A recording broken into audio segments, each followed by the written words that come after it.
We are live, I believe, at least. I think I mistagged the stream, but that's okay. That's easy to change. I'll just go and change title of the stream.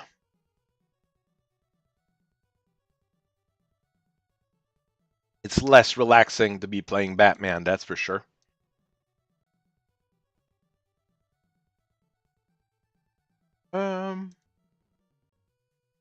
Don't know how everybody is today.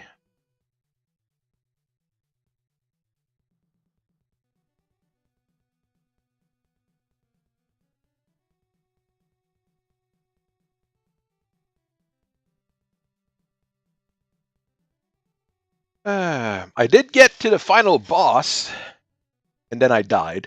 But, I did get to the final boss of Batman, which is a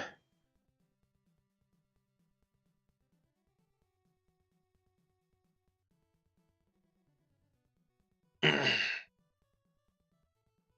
is a bit surprising. I am getting better at this. Hello. So we'll be playing Batman tonight. I think I'm gonna reset and start from the top. It is a pretty darn hard game, to be quite honest. But it is one of the best game on the NES, I think. It is rather fantastic.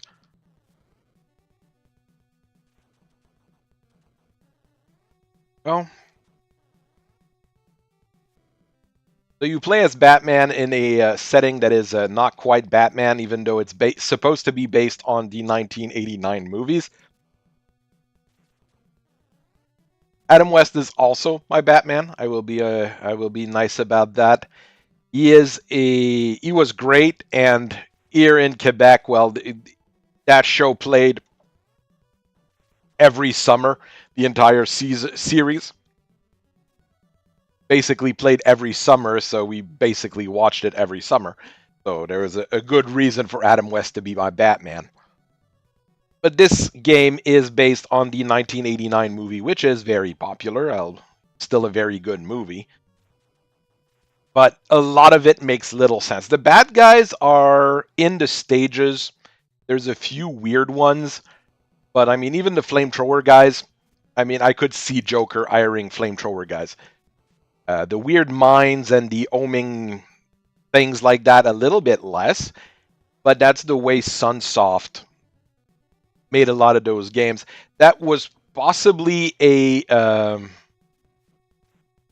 Terminator 2 game at the start, to be frank, in a way, because Sunsoft is weird, and what they did was basically they made the game and then tried to get someone to buy it as a license for a US movie or property that was going to come out.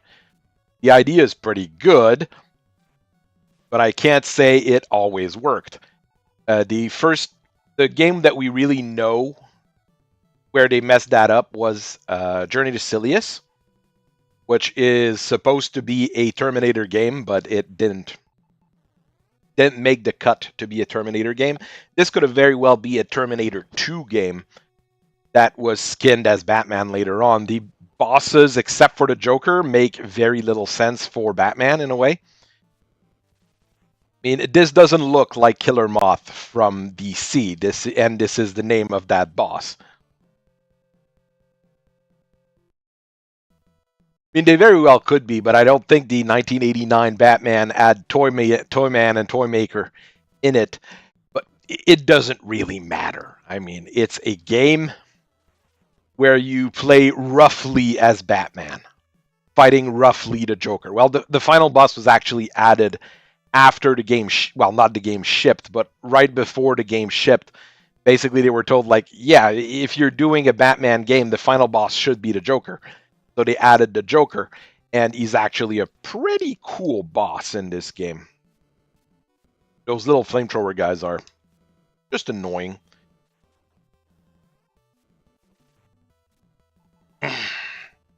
The stages themselves are a lot more difficult than the bosses in this game.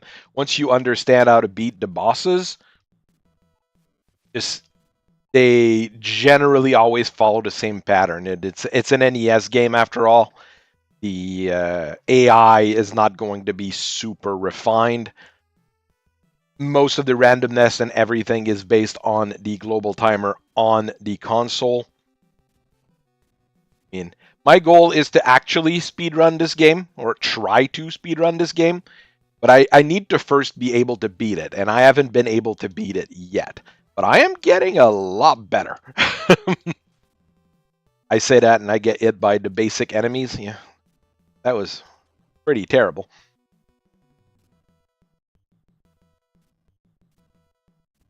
There we go.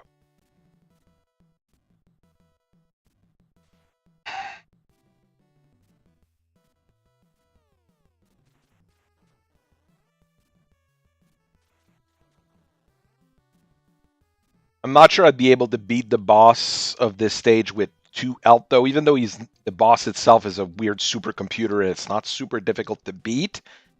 I still take hits from it, so might not even be able to reach it because I can get it here.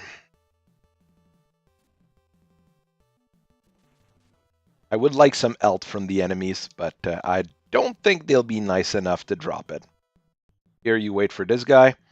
Gets blown up by the electricity.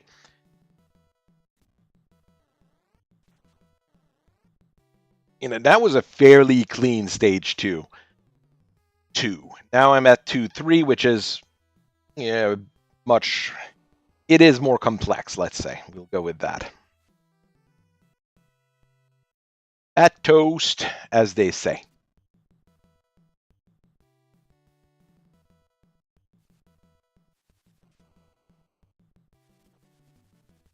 I have to say, Michelle Pfeiffer as Catwoman was quite something.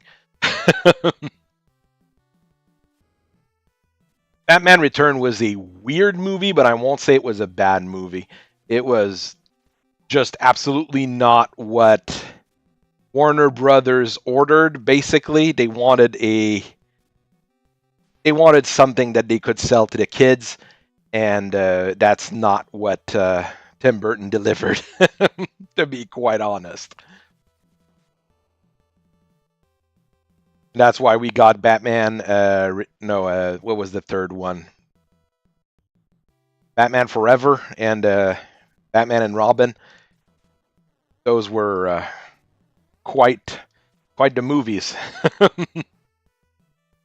Oh, Cesar Romero. I mean, I think the entire cast in the Adam West's show was as good as they could have expected. Maybe not Mr. Freeze. I don't remember him so much, but Gorsuch, the Gorsh. I can't remember his name. Or is how do you spell it or say it?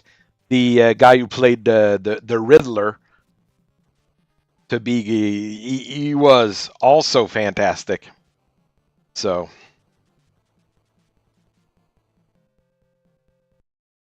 The woman who played the Catwoman was also rather great. The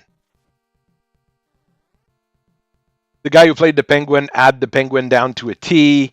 I mean, every character in that show were great to wonderful. And it's nice that it was the camp Batman, because I have a harder time with the serious modern Batman in many cases. I know some people really like it, and especially the people who like the 90s TV show, the 90s animated show, but Batman needs to be campy, in my opinion. It works better in that very camp style. Well, I am dead. There we go. I mean, stage 3 is really where the difficulty ramps up with these jumpy guys. The regular enemies stack up. You start getting a lot more hazards. I mean, every one of those rotating thing on the side of the sewers can damage you, so you have to be careful about that. You have to be careful about all the enemies. It gets progressively more difficult. Come on.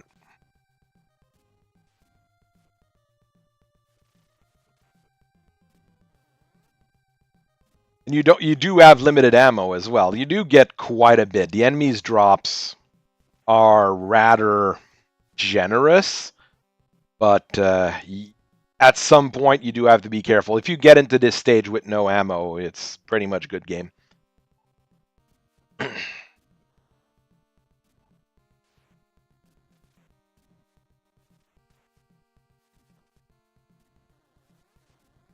All right, I got through. That's all that really mattered.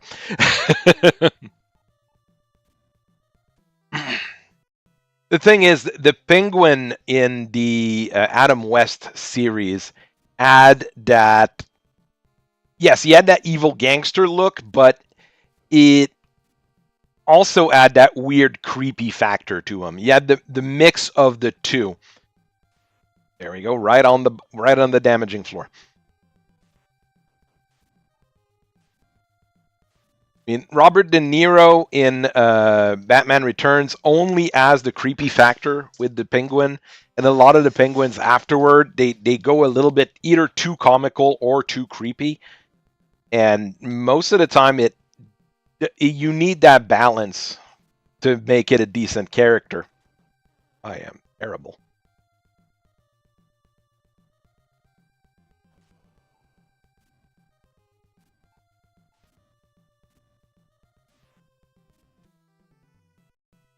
All right, I have to figure out how to get through this part of the stage a little bit more efficiently.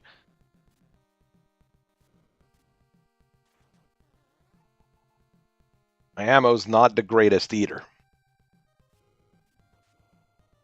Try to kill those guys for ammo if possible. Got some here.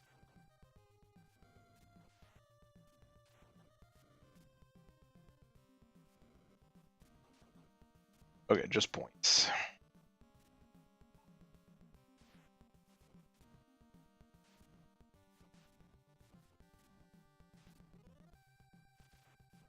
It's the absolute lack of iframes that really make this game difficult, because you don't have invincibility in any significant way when you get it. You have maybe a few seconds of iframe, and it is definitely not enough.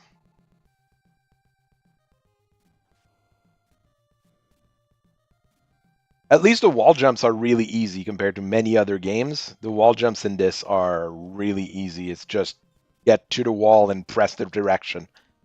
All right, more ammo. Big guns.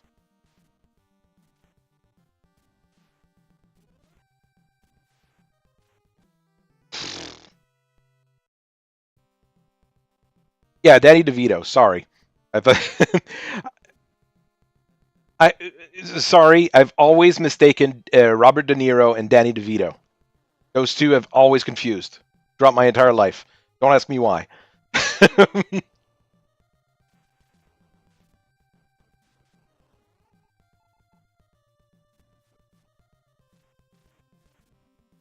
mean, he was better than Tommy Lee Jones as the as Two-Face. Two-Face Tommy Lee Jones was wasted when next to the Riddler by what's his face?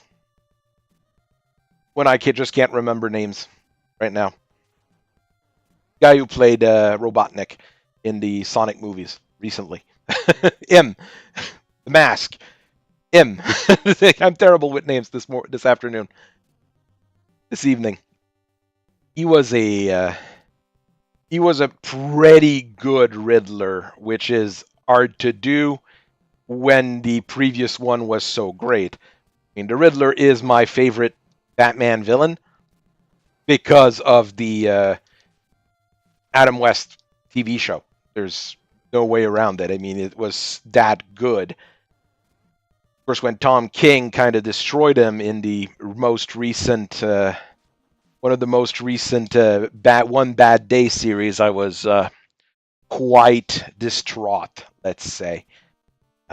One Bad Day Riddler is an affront. Yeah, that's the word to use there, to a good character.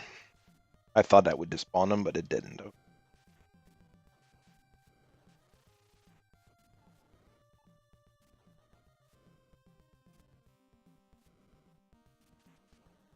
And the less we talk about Batman and Robin, the better.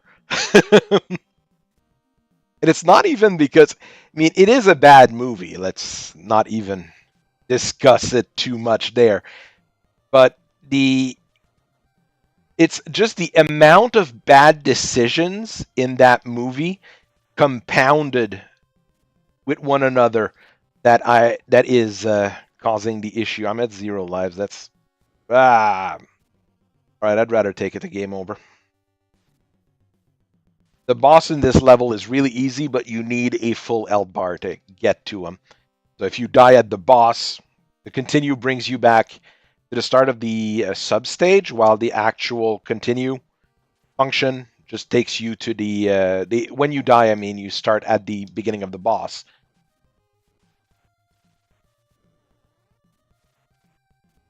There we go. That went a lot better.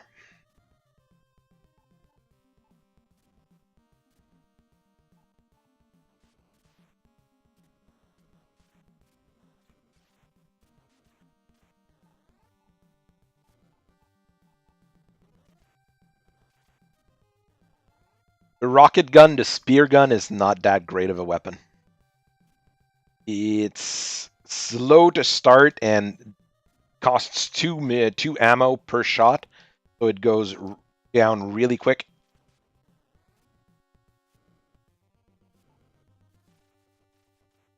Batarang only takes 1 ammo and is extremely efficient. Hey David, how are you doing? Which box office are you looking at? Batman and Robin? It was a very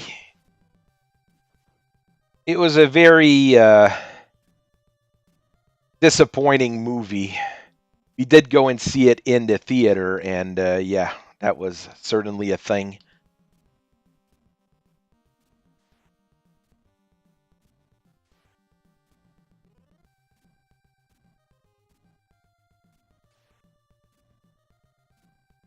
I am not doing great here.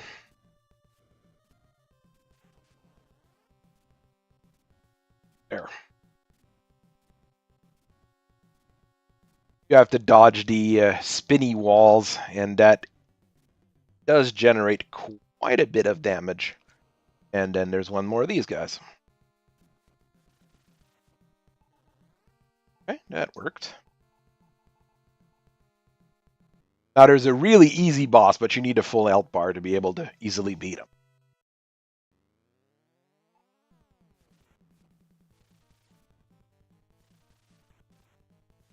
I can't remember when it came out, the Batman and Robin movie, in the year, though. I remember going to see it in the theater, but I don't remember when it came out. Ooh, shirt boss special. Okay, that's a really bad take.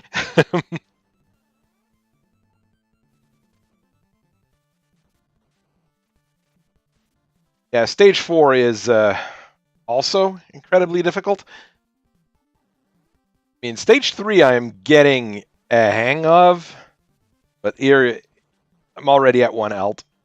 I can farm some alt off these drop claws, but I don't think I'll be. For the year, yeah, 92, 93, maybe 94 even. I can't remember the exact date. What I was meaning is what the date was for it.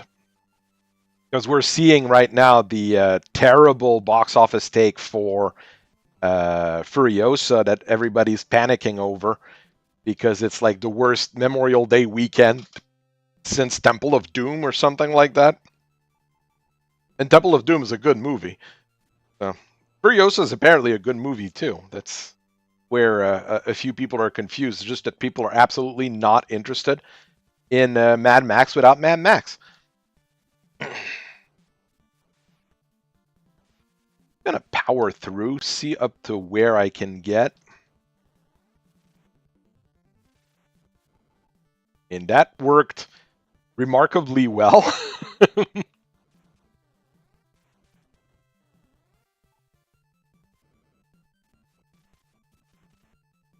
June 20th, so it was a start of summer blockbuster that didn't bust the block.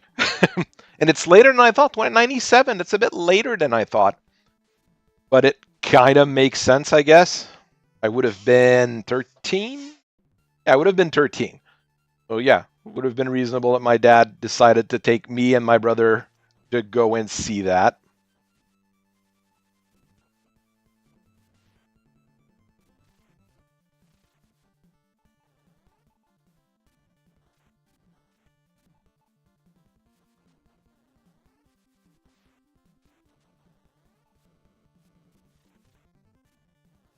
For these kinds of things, I would trust Google. Of course, maybe it released in international locations at a different time. Like the Garfield movie has been out like 2 weeks in most international location, but here in the US and Canada, it's only been out for a week.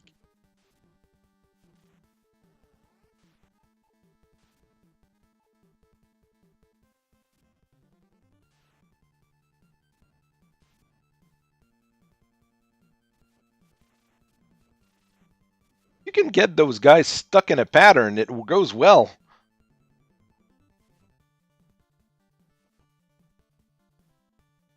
Okay, I just need to rush here, and I'm through to part 342.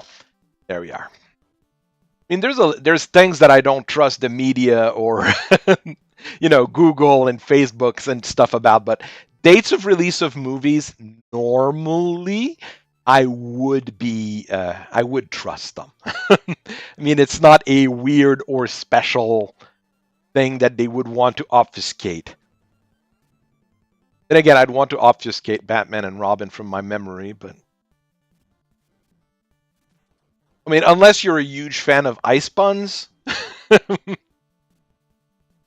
mean, it was very inspired to get Arnold Schwarzenegger to do Mr. Freeze. I mean, there's no way around it. It has to be an inspired decision. I'll go with that.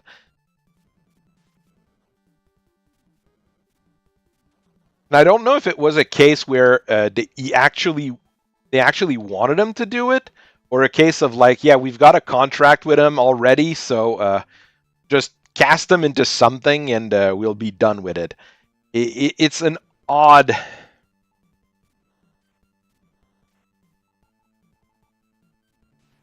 There's some of those that are a bit odd in terms of how the casting went, let's say.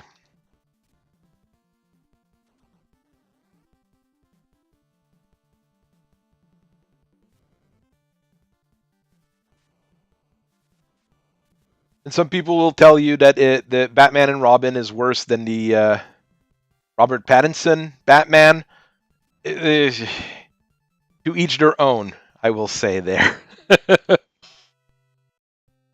Oh, the thing is, the ice puns I could actually stomach. They were bad, but bad puns in a Batman thing, I'm okay with. But the bat nipples, bat credit cards. I mean, those are the things most people remember, but there was a lot of cringier things in there. What's his name? You saw Bane in it, but it was even worse than in Dark Knight Falls or whatever the third one from Nolan was. The one that I watched only once because it was mid.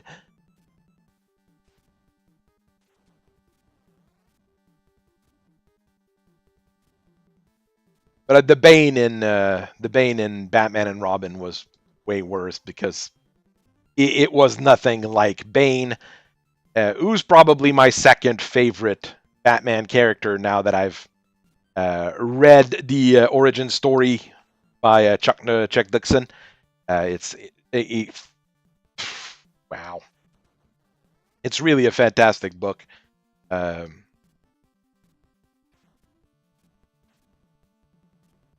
Chuck Dixon is a great author in general, but his Bane book was just it's a the fact that it's tied to Batman makes it weaker, in my opinion. It's a weird thing to say that, a book would be weaker because it's tied to Batman, but I think The Vengeance of Bane is weaker because it's tied to Batman. As a standalone book, it is a great story. I don't think there's a lot of people who would disagree with my opinion on there as well if you've read Vengeance of Bane. There was a re-release of it last year, and I think it's one of the better purchases I've made.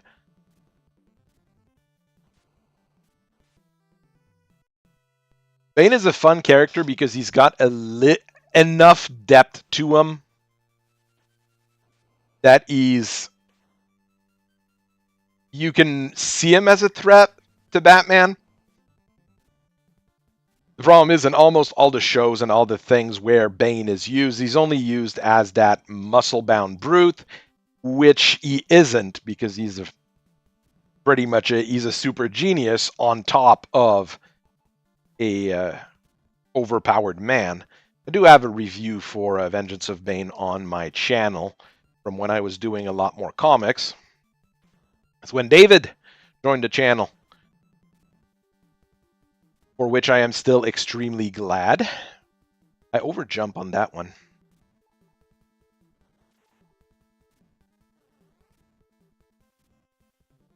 You can see here, it's really the platforming that's difficult.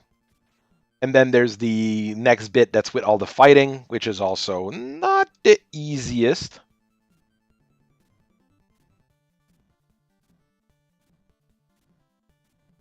I do just a baby jump to get back? No. It's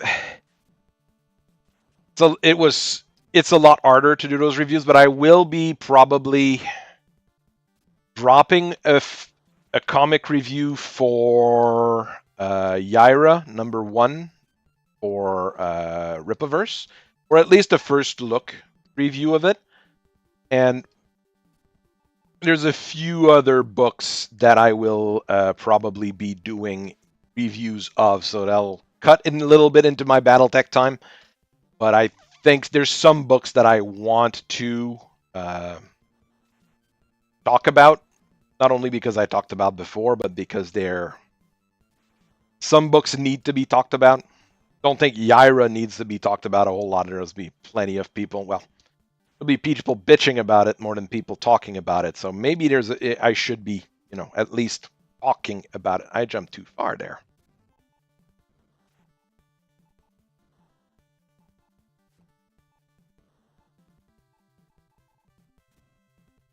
The one that I really want to cover is Artificial #2.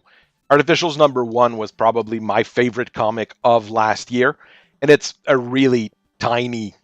I mean, their Kickstarter is barely at $1,000. So I'm like, not only do they need people talking about their book, but I think more people would need to discuss that particular work because it is a great piece of comic book. I did about a year's worth of comic book reviews. It was fun, but I just didn't get the views, and it was a tremendous amount of work for the comic book reviews. A BattleTech presentation can take me anywhere, like creating the PowerPoint, recording, editing. It'll probably take me about 6-7 hours, depending on what I'm doing.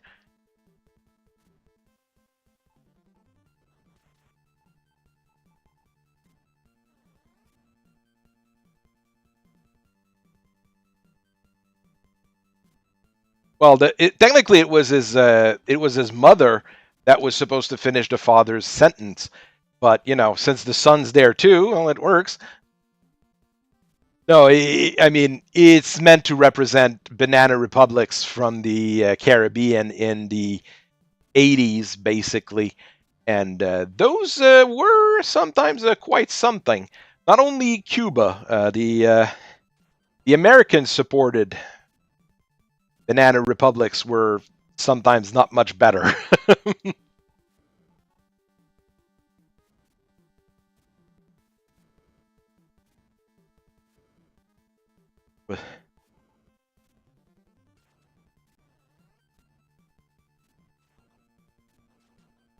And while you can see in Vengeance of Bane that Chuck Dixon added a little bit of things that he needed to cut out of Bane's origin that he probably wanted to add to it, it still works as it should, I would say.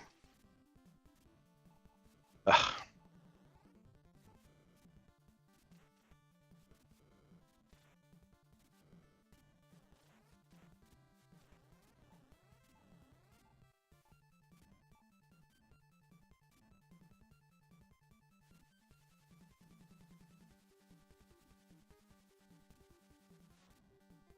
I still got a life. I can die to the boss.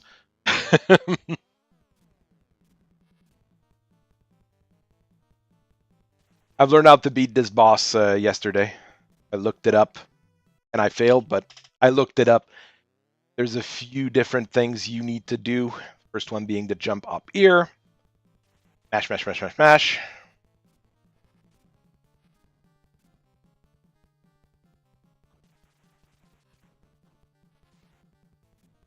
I'm not doing as good as the first time I did it, but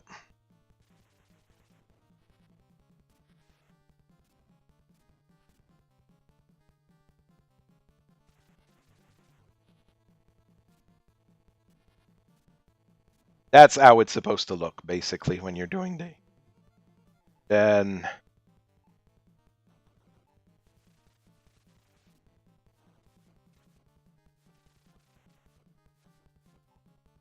At what point it gets easy, you just get to the bottom and you mash with the boomerang. Last stage, the Gotham Clock Tower. This one is I haven't beaten yet. I've beaten this stage. I haven't beaten the bosses yet. There's two bosses: Firebug and Joker.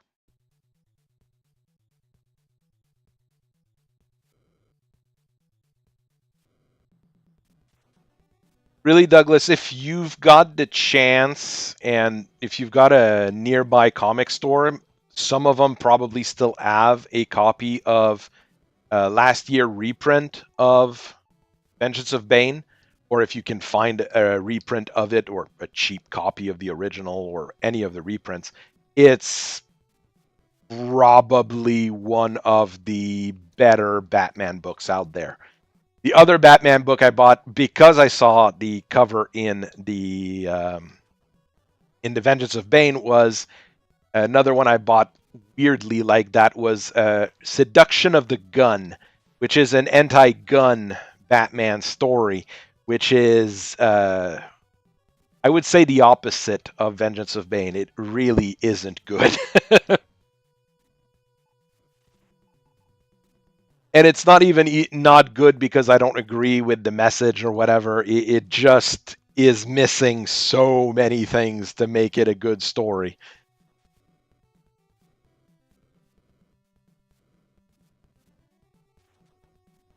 And this is the bit that's fairly tricky.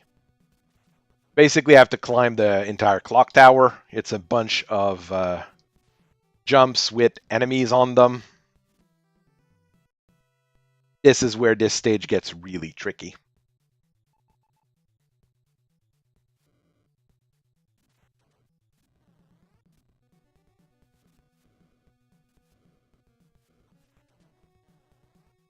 The thing is, if I start doing some comic reviews again, a lot of people on the channel probably won't be watching them. So there's a balance as to what I want and can do.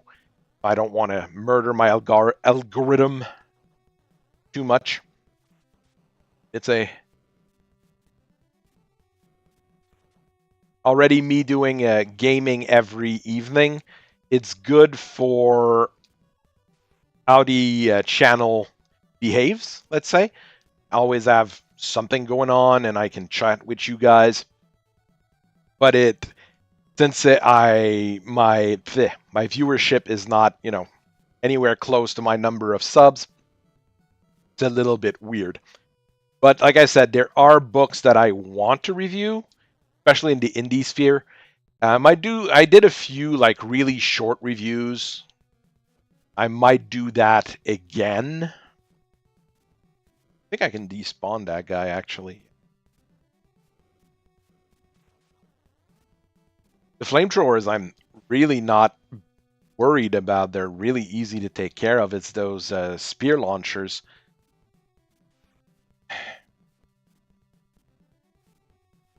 Like this that are the problem.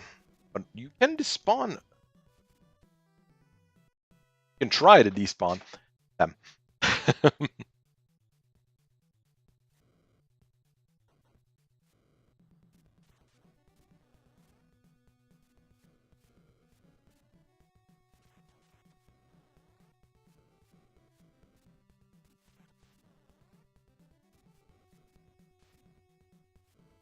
The knockback is weird in this game as well. Sometimes you get knocked back and sometimes you don't, and I don't see the rhyme or reason to it.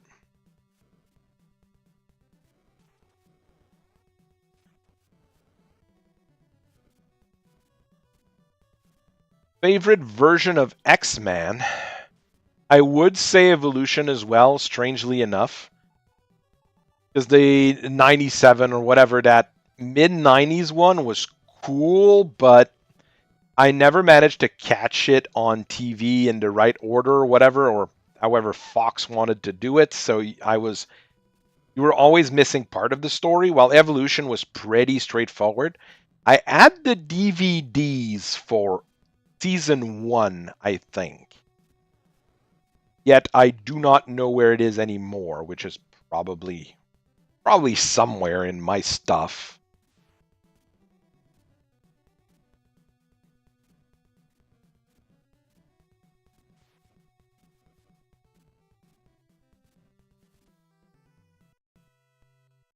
Keep dying there. But I'm always more of a DC guy. I haven't bought any Marvel. Or at least, what did I get Marvel related recently? Nothing really.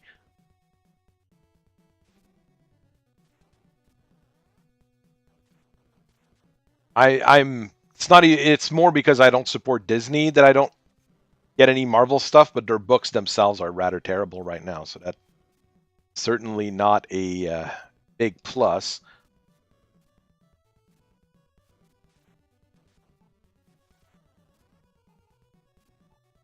In John De La Rose on Twitter and on Fandom Pulse does pretty good comic reviews.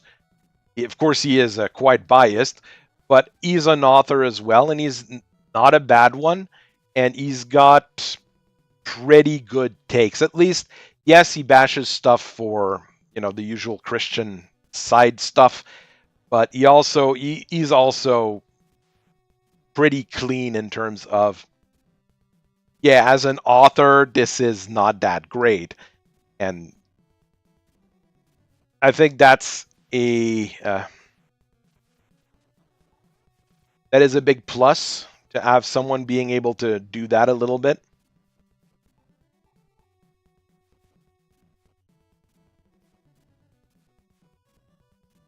All right, those I can just skip at least. It's not as bad. That small jump, I've watched a walkthrough in that small jump. The guy in the walkthrough was like, "Yeah, don't even bother with those small jumps. You're not going to be able to do them." I still try, but let's keep going. I think X-Men Evolution, one of the reasons I really liked it was because not only because of the ice cool atmosphere to it, but the characters were better introduced over time. than most of the X-Men stories. Of course, that's the TV version. If we go by what's your favorite X-Men version in general, that'll be Jim Lee's, but I'm a Jim Lee fan in general. Even though he's kind of a terrible editor-in-chief at DC, I like him as an artist. But he is a terrible, terrible editor-in-chief. He doesn't know what he's doing at all. And now we've got people coming out saying that that DC doesn't know what they're doing. So it's even funnier. You can just skip those guys. Why am I even fighting them? There, and I succeeded in the art jump. Okay. Those ear you can't skip. But you can skip the first thing.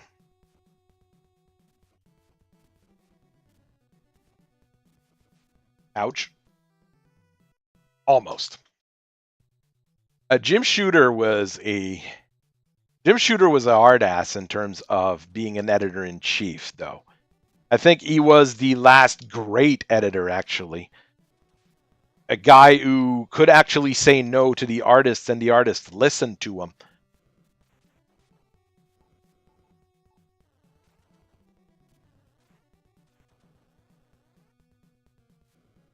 Any health I lose is bad here.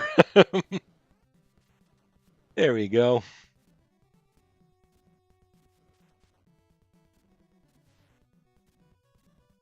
The hitbox on those gears is way too big.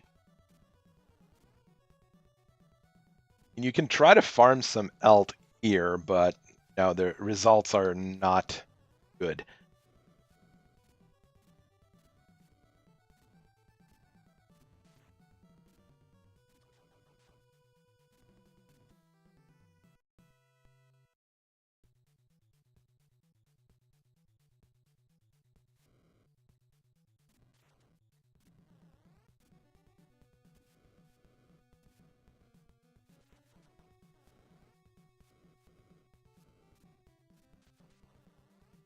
The current run of X-Men I wouldn't recommend to anyone with what I've seen in it. So don't have your hopes up at any good X-Men anytime soon. But I mean, if Deadpool and Wolverine is any good, maybe Marvel on film will finally turn around. I don't know. I have doubts, but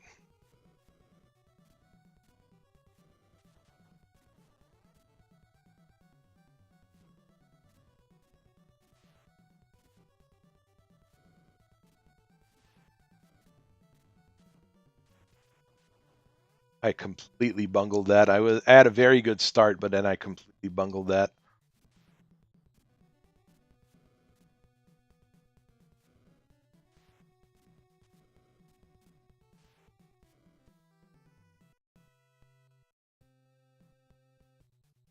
It's strange because Kirkman is fantastic nowadays. Maybe he wasn't that great when he was doing those Ultimate books, but right now Kirkman is killing it. But then again, he's not the one writing the G.I. Joe and Transformers stuff. He's just the boss at Skybound.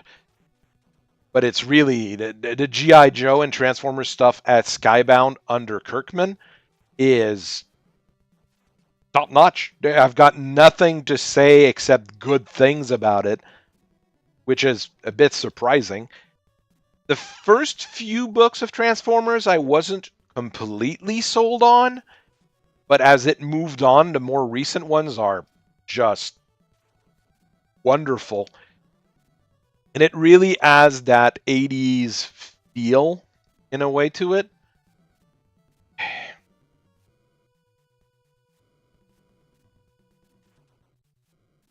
I think Kirkman basically fell into the same trap as everybody else. I mean, I love Mark Millar, but Mark Millar's stuff is also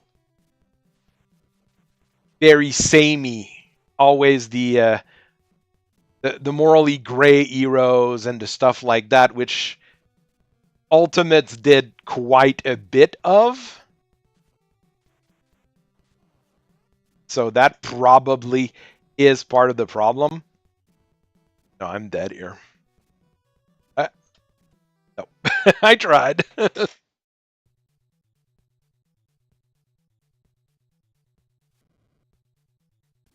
A lot of people really, really like Invincible. I read the start of it. I was okay with it, but when I started seeing the hyper violence and stuff afterwards, it kind of turned me off, and it was the same kind of thing um, that messed it up. The thing is, Millar's books are weird because some of them are really, you've got those quips to it, the very Joss Whedon-y stuff, but then you've got some of his more uh, serious works, let's say, that are far more grounded. Can't remember what was the name of the one he made. The Ambassadors that he did last year uh, was one of the better books of the year as well. And what was great is that he added different artists for every book. Rather than have the same person do all the books, he had a different person do each and every one of them. It showcased a lot of different artists and a lot of different things that could be done. I really like that about the Ambassadors. And then there's the former Australian PM who becomes a superhero, because that's the premise of that book, is that people can become superheroes by helping out a weird Korean lady. And like the way he gets he gets to become a superhero is that he pretends that he was gay, and that his past was all a lie when he was doing like the anti-gay stuff and everything. And like, oh, okay, yeah, you're gonna join and you're gonna do that. And at the end of the series, he's like, nah, I was bullshitting. I was never gay. That's just such a telling way of talking about our modern society. And I like that Millar actually went there as well. I mean, he didn't relent or do anything weird. He just went there. And I mean, he doesn't have to relent. I mean, he is his own brand and his own stuff. I mean, okay, I've got one life left. Okay, I gotta try to farm some elt to try to beat Firebug when I get slammed by the enemies.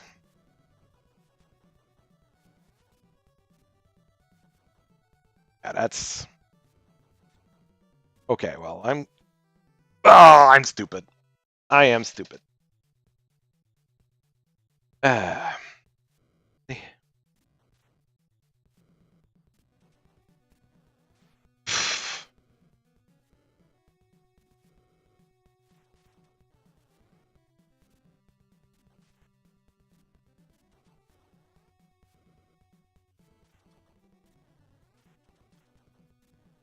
all right, I'm back to full. You still live? Well, that's a very good start.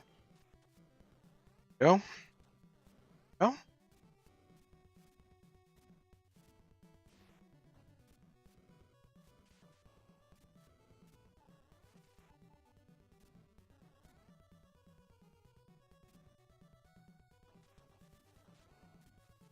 I mean, I'm at 0 lives, so I'd have to beat both of the end bosses on my last life. That might be a little bit difficult. But then again, I've done weirder things in the past in video games. That jump is tricky.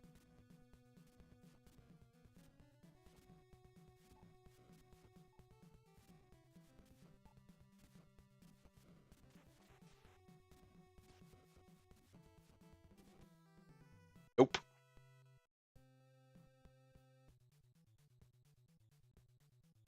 The other Millar stuff that I've been reading recently is the Magic Order, which is another series where at first I thought we were going to be dealing with Girl Boss, but it actually worked.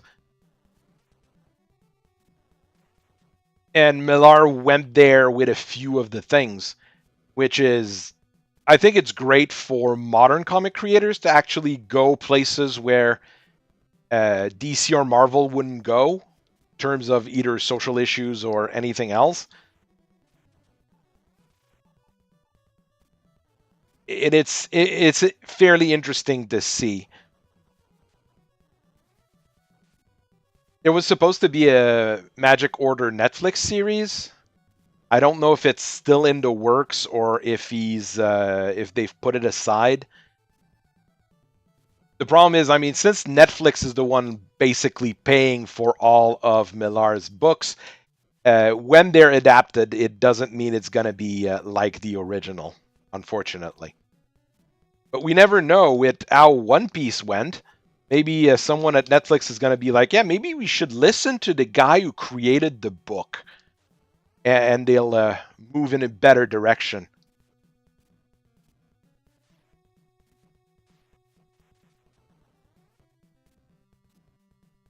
I mean, Millar's done plenty of good stuff. He's done some more average stuff, but his really good stuff is really, really good. So that kind of evens out, in my opinion.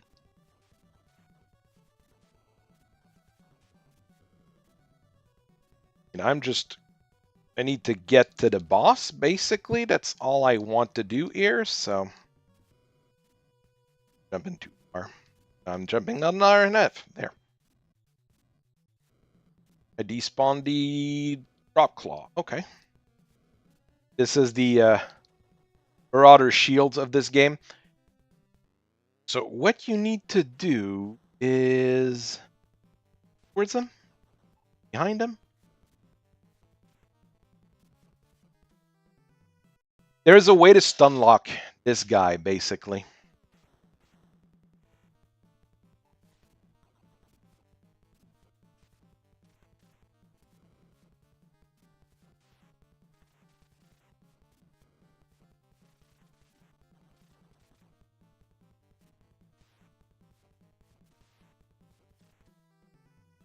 I tried.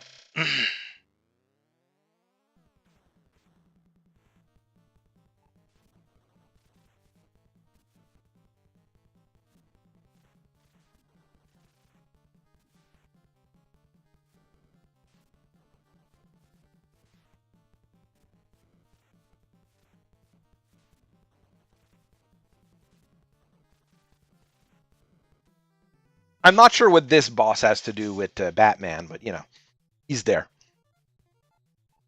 Yeah, I'll have to farm ammo now. Spent quite a bit fighting him. You see that this is not an easy game. However, some of the speedrunners you might watch do it. It is not an easy game. I'm really starting to stage on a terrible foot right now. I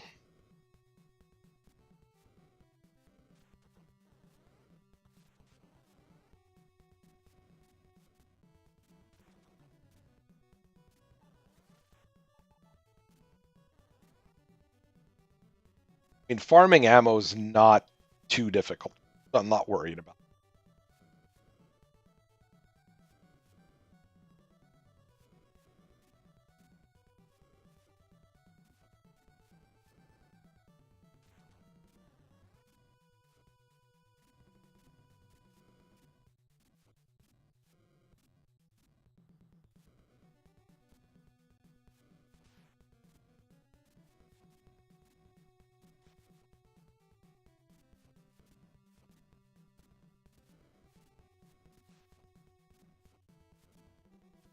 I can do it, I know, but it is a lot of work.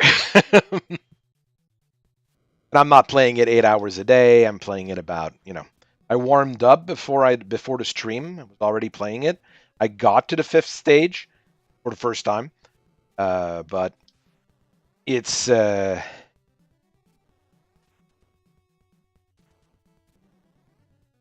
probably need to watch a few more runs of the game.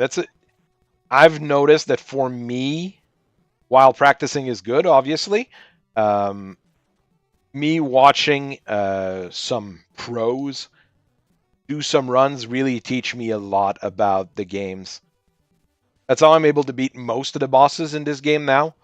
I've watched people do it, and since most of the game bosses in this game have straightforward patterns,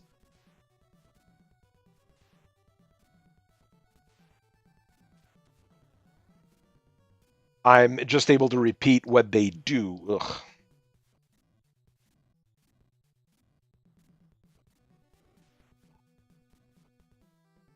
Nope.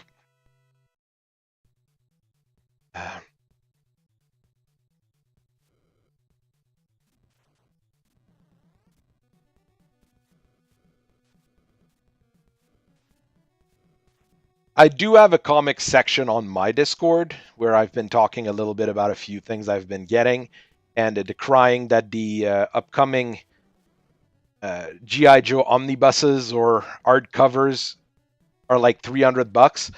It's a bit expensive for me.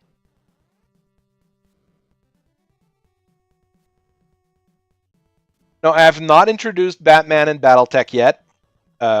Wildcats is, GI Joe is, some Transformers are. So Batman is out of the question because DC's too litigious. Wildcats they don't really care about.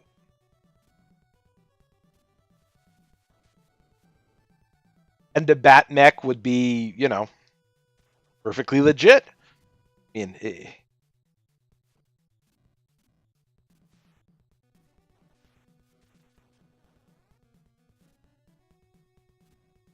in Bruce Wayne being a superhero in Solaris, and it would kind of make sense. A full profile on the various clans would take a while, but that would be a. There are things that I should be doing rather than just mech reviews, and it is.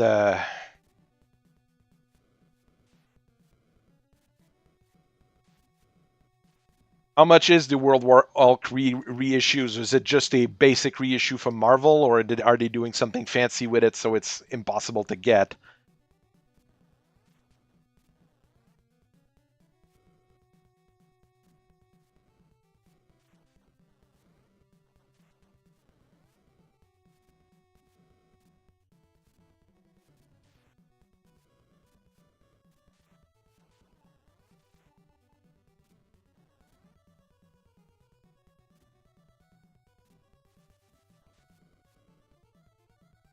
I think that's going to be my last continue because I don't intend to play too super long. And it was a super fun stream, I have to say, though. 70 pounds. Ooh, 70 pounds is 120 about, well, 120 US, so about 160 Canadian. Ugh. Two. How long is World War Hulk for it to be that expensive, or is it a special edition with a olive foil cover and whatever? Oops, I didn't check my health there.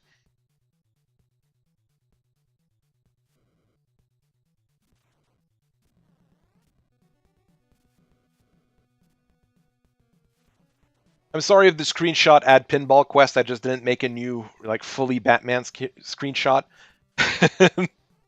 But yeah, Pinball Quest is also a game. We'll go with that. It is a game.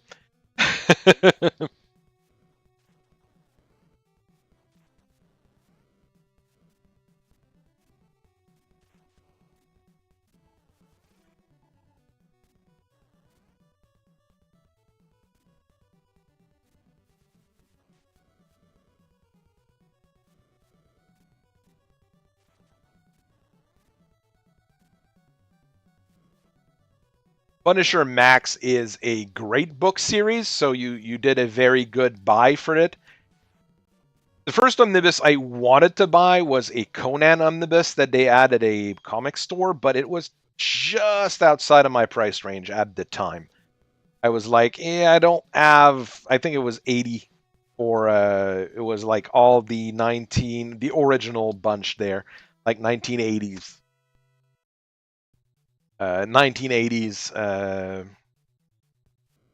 Conan's. I mean, I've gotten most of them now. I mean, I've been buying Conan whenever there's a buy one get one or something like that at some of the stores. I try to get some of the Conan stuff. The current Conan stuff by Titans is also rather fantastic, so good reason. Conan is a lot of fun, I would say.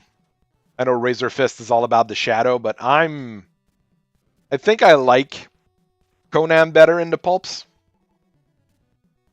Because if I want my pulp semi superhero like that, I've got French comics that compensate for that really well.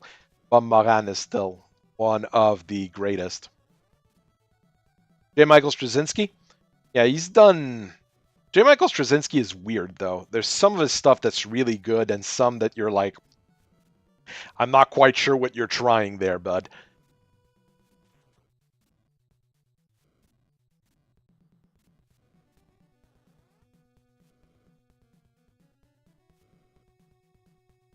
Oof.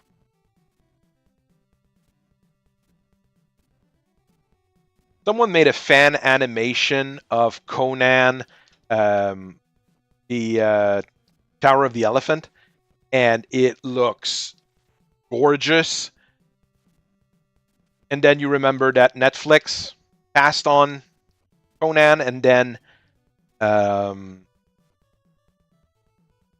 yeah, Netflix passed on Conan, and then Amazon passed on Conan, and they rather did The Witcher and what was it? The Witcher and Rings of Power. I think we lost in the trade here. Okay, I'm gonna play something real quick. Not sauvegarder, charger, non fichier récent. I could go to Pinball Quest, but that would be a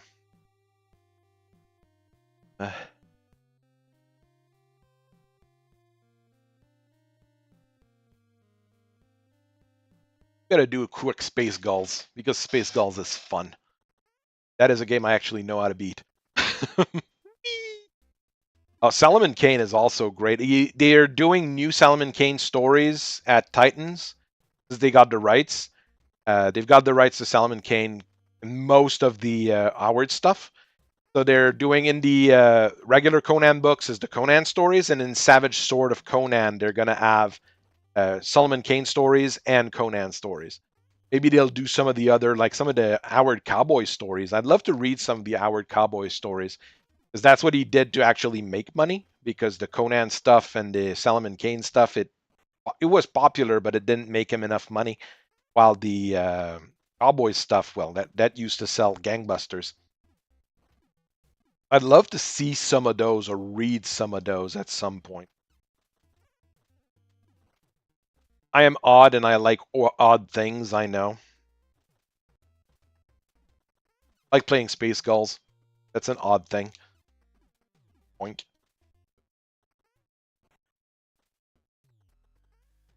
If you're going in French, I mean, don't worry about things like Elric. That's just translations and stuff. I mean, go with the really freaky stuff. Go with Metabaron. Go with actual. Go with what's his face. Go with Bob Moran. I mean, those are French, actually French classics that you in a more pulp style, or if you want something a little bit lighter in a way, but still fairly pulp, you go with Yoko Tsuno. It's a great French series by a guy who used to help Hergé do graphic design for vehicles. Roger Leloup is a genius in terms of graphic and mechanical designs. In terms of stories, he's okay. Most of the Yoko Tsuno stories are really good, and they really hit the spot. There's a lot of very good French books you can get. I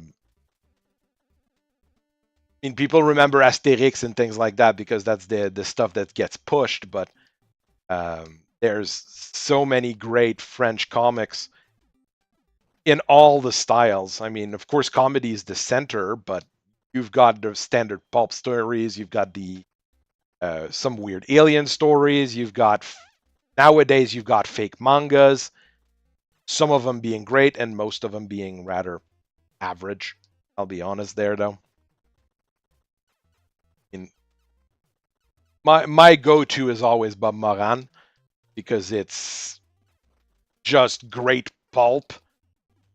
It used to be novels that they turned into bande dessinée, and the most of them are they're just good action books about a French uh, Secret Service slash Air Force slash everything agent. He does everything. Bub is a genius. It is a true superhero.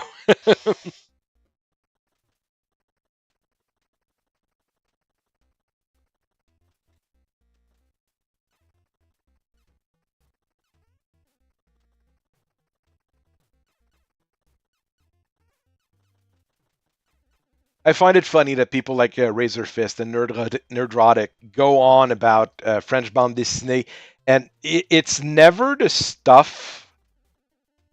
It's always the same kind of stuff that they go on about, and it's not even the stuff that I would normally recommend people watch or read.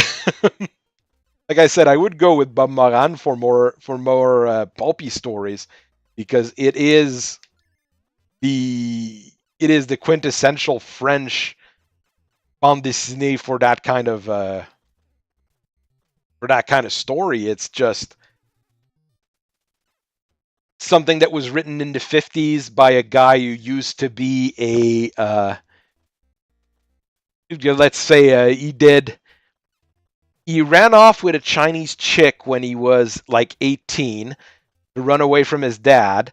Then he not really served in the military, but kinda, and then he was in the secret services during World War II for the Free French, and all sorts of things like that. Like the guy himself is a superhero.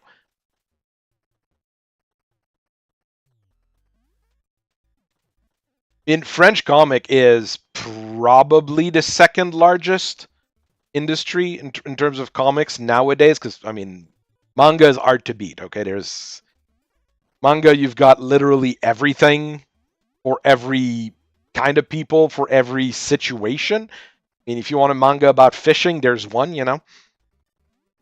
But in French bande dessinée, you've got quite a variety. And generally, I split it in two great categories. Like you've got your pulps, your Bob Moran, your Blake et Mortimer, and even like a Metabaron, things like that. It's closer to a pulp style story. And then you've got your standard comedies. Your comedies can go either as gag strips, closer to what you have in the US and the newspaper, or you can have like longer gag strips, like Asterix is a full book, right? It's not just one little page there.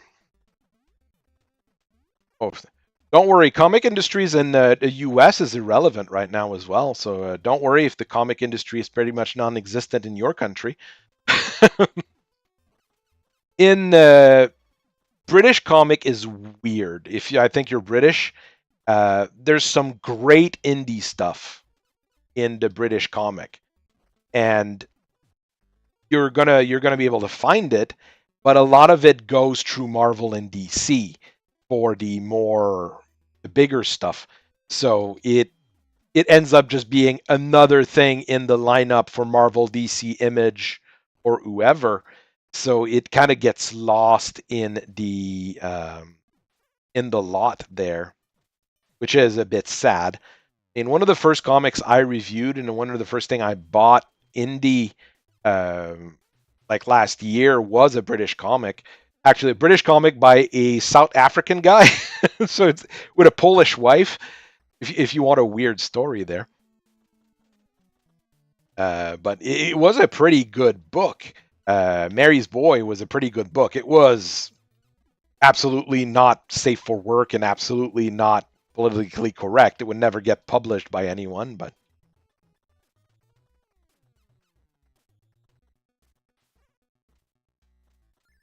can't even give. Yeah, it's true. You're trying to give away comics and you're not able to find anybody. I made a mistake by getting the key there. You shouldn't get the key here. It makes the fight against this guy a pain. Nope. Good. And if I lived closer to Wisconsin, I'd go get your comics, David, but a bit far of a drive for me. I'm not sure I need to check if my passport's still good, actually. I'm not even sure if it is. I had renewed it. Can't remember when I renewed it last. Okay, I'm in the right spot here. Need to kill the shooter. Yep. There we go. No, I need to kill some of the jumpers? Okay. Which one? You? Okay, you. Oh, I got some life back.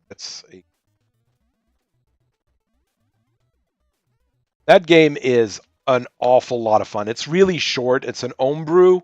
You can normally, casually, you can beat it in about 20 minutes. And you can buy it if you want. It is available to not buy, let's say, as well, pretty easily. I would somewhat recommend paying for it if you can. I did pay for it myself. I paid for the ROM. You can actually get a cart version of it, but that's a whole other. It's an whole other gimmick there. If you want to get homebrew carts, it gets weird.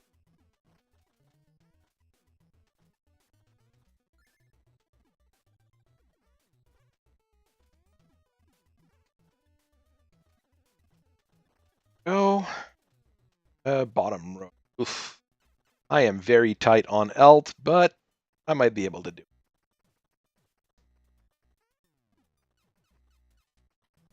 Okay. Not at a great spot here. There. Meet me near Thunder Bay. That would still be one heck of a drive. Ouch. Right. Out.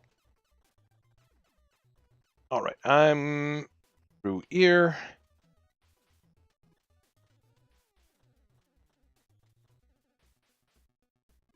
There, I got one of them. And I'm dead. That was bad. I have to restart a big portion of the stage here.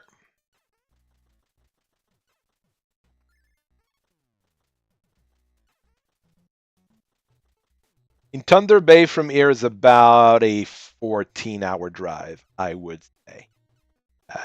Not a thing I would do easily, let's say, and I would need someone as a backup driver, probably, and my wife can't drive. So,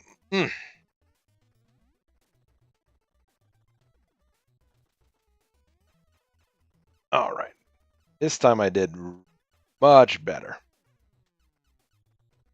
Oh, jump.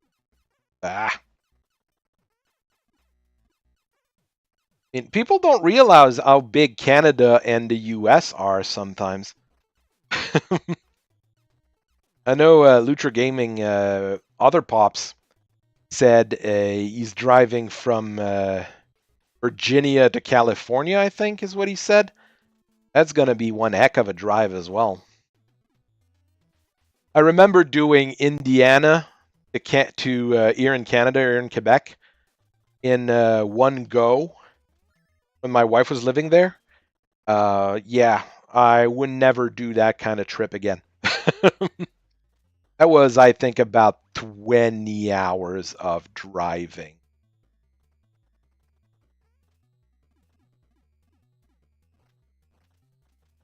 The best way to check like how big America is Like the Napoleonic Wars, the entire Napoleonic Wars happened in a smaller area than the American Civil War or something like that. It's just insane. I mean, there are small countries. I mean, I'm not gonna deny that. Austria is not that big. The end, right? Um, Texas is the biggest state in the U.S. though, so you have to remember that. I mean, you can't say like Texas is big. Yes, but Texas was always big. That is an advantage of Texas. It was always big. Oops, that was bad.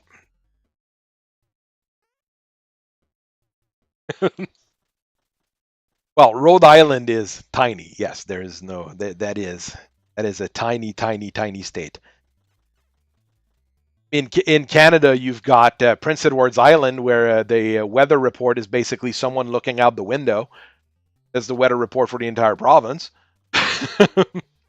Yes, it's a joke that was on air farce, but it is quite accurate to Prince Edward's Island. Nova Scotia is bigger, that's for sure. Newfoundland Labrador is pretty big because it's Newfoundland and Labrador. Quebec is one of the biggest provinces. Ontario's pretty huge. The Tree Prairie provinces are really big as well. So it is not a Canada's not a small country. Hello, Nick. I'm just finishing Space Gulls and I'm going to call it a night, unfortunately. Canada is lovely. It's a great place, except for our prime minister. But we might manage to get rid of him at some point. I mean, as far as a social democratic nation like Norway and places like that, it's par for the course nowadays, I would say.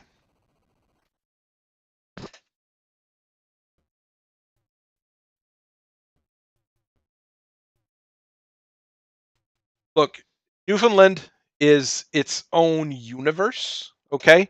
They've got their own time zone, they've got their own way of talking, they've got their own whiskey, they've got their own everything. So you have to think the people of Newfoundland are special, and that's why everybody else in Canada makes fun of them. uh, it is odd that they're half an hour, and I'm not sure why it's like that. There must be a historical reason. But you have to remember that it's also the last province to join the Confederation, because it was basically gifted to Canada by Britain after World War Two. Yeah, after World War Two. So there's a lot of weird stuff going on in the eastern regions of Canada. And there's the two islands, Saint Pierre and Miquelon, that are French, actually French. I don't know what they call them, French states basically, and they're like right next to Newfoundland. They're two French properties, and rather than go back to France, a lot of people just go to university in Canada. It's a tiny little island place, and all they do is fish there. And that was Space Gulls. Took me about 15 minutes to beat. That's about the time I would expect for that game. Pretty easy game, but a lot of fun.